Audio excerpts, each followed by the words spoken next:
ദായിൽ furniture and interior, Poozhinkunnu, Alathiyur.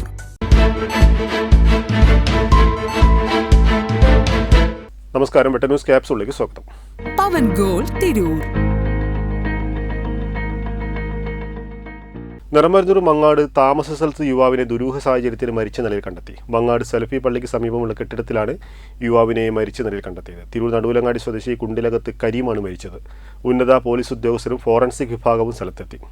നിറമരുന്നൂർ Mangad സലഫി പള്ളിക്ക് സമീപത്തെ താമസ സ്ഥലത്താണ് യുവാവിനെ ദുരൂഹ സാഹചര്യത്തിൽ മരിച്ച നിലയിൽ കണ്ടെത്തിയത്. നടുവിലങ്ങാടി സ്വദേശി കുണ്ടിലകത്ത് ബാവയുടെ മകൻ 40-കാരനായ കരീമാണ് മരണപ്പെട്ടത്. കഴിഞ്ഞ ദിവസം വൈകിട്ടോടെയാണ് സംഭവം. 4 മാസമായി യുവാവ് ഇവിടെയാണ് താമസിക്കുന്നത്. മുറിയുടെ വാതിൽ തുറന്ന നിലയിൽ കണ്ടതോടെയാണ് സമീപവാസികളുടെ ശ്രദ്ധയിൽപ്പെട്ടത്. തുടർന്ന് പോലീസിനെ വിവരം അറിയിക്കുകയായിരുന്നു.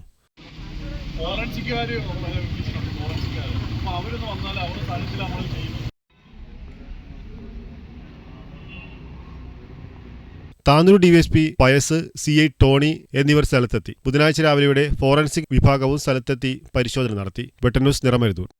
എന്റെ ഇഷ്ടങ്ങൾ എന്റെ ഫാമിലിക്ക് അറിയാം. Family wedding centre.